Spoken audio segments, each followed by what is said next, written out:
जय श्री कृष्णा। राधे राधे। श्री पुरुषोत्तम मास महात्म्य 7वां अध्याय प्रारंभ। समस्त ऋषियों की ऐसी बात सुनकर श्री सूत जी महाराज बोले, हे तपोधन, मैं उनका ही प्रश्न और उत्तर आपको सुना रहा हूँ, आप ध्यानपूर्वक सुनिए। श्री पुरुषोत्तम बोले, हे विष्णु, आपने यह उचित कार्य किया है जो मलमास को मेरे समीप ले आए। आपकी इससे सभी लोकों में कीर्ति बढ़ेगी। जिस भी प्राणी को आपने अंगीकार किया है उसे मैंने भी अंगीकार किया है। इसको अब मैं अपने समान ही श्रेष्ठ कर दूंगा। मेरे सभी गुण, कीर्ति, अनुभव, ऐश्वर्य आदि सभी गुण जिसके कारण मैं पुरुषोत्तम कहलाता हूँ, उसी नाम को मैं इस अधिक मास को देता हूँ। मैंने अपने सभी गुणों से संपन्न इस मास को कर दिया है। हे मधुसूदन, अब इसका स्वामी भी मैं ही बनता हूँ। इसके नाम के द्वारा ही संपूर्ण जगत पावन हो जाएगा। मेरी समानता पाने के कारण यह मास सब मासों का अधिपति कहलाएगा। यह मास जगत का पूजनीय और वंदनीय होगा। इस मास को पूजने वाले सभी प्राणी दुख दरिद्र से मुक्त हो जाएंगे। अन्य दूसरे मास तो सकाम है। यह मास निष्काम और सब लोगों का मोक्ष दाता है। जो भी व्यक्ति इस अधिक मास की पूजा करता है वह अपने सभी कर्मों से मुक्ति पाकर निःसंदेही मुझे प्राप्त कर लेता है। यह पुरुषोत्तम मास बिना किसी श्रम और कष्ट के मेरे पद को पा गया है। इसको पूजने वाले सब व्यक्ति एक मास के व्रत और पूजन से बिना कष्ट के ही जरा और मृत्यु से रहित होकर इस पद को प्राप्त करेंगे।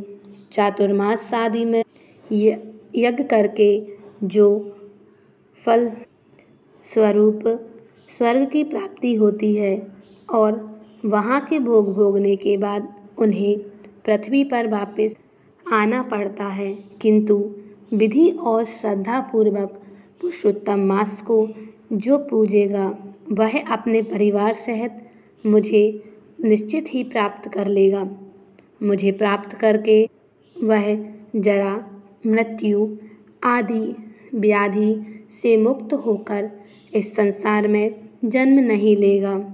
मेरे परम धाम को जो वेद बताते हैं, जहाँ से फिर नहीं आना पड़ता है, वह सत्य है।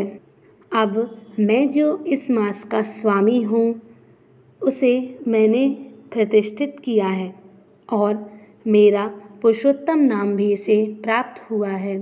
हे विष्णु, भक्तों की पूजा मुझे प्रिय है और मैं अपने भक्तजनों की कामनाओं की पूर्ति करने में कभी देर नहीं करता, क्योंकि इस मास के भक्त मुझे और भी प्रिय हैं और मैं उनकी कामनाएं और भी जल्दी पूरी करूंगा।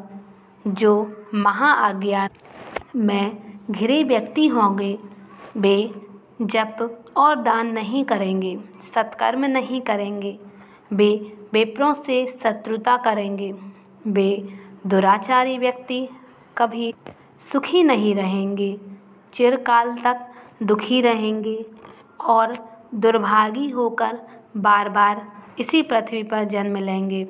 जो मूर्ख लोग इस अधिक मास की उपेक्षा करेंगे, इसमें धार्मिक कार्य संपन्न नहीं करेंगे, वे नरक में जाएंगे। 3 वर्ष के बाद आने वाले अधिक मास में इन धार्मिक आचरणों को नहीं करेंगे, वे कुंभी पाप नरक को प्राप्त होंगे। इस संसार में जन्म लेकर वे पुत्र, पौत्र, स्त्री आदि के महादुख के दावानल में जलेंगे। जो भी पुरुषोत्तम मास में इस प्रकार मेरी श्रद्धा पूर्वक भक्ति करेगा, पूजा अर्चना करेगा, वह सुख संपत्ति पुत्र और सुखों को भोगता हुआ मेरे गौलोक धाम को प्राप्त होगा। हे रमापति, इस मास के बारे में चिंता ना करें और आप अपने बैकुंठ लोक पधारें। इस मास को आप अपने साथ ले जाएं। श्री नारायण जी बोले। इस प्रकार श्री विष्णु भगवान श्री कृष्ण के मधुर वचन सुनकर अधिक मास को अपने साथ लेते हुए गरुड़ अपने बैकुंठ लोक पधारे और अधिक मास को भी अपने साथ ले गए। श्री पुरुषोत्तम मास महात्म्य 7वां अध्याय समाप्त। जय श्री कृष्णा। राधे राधे।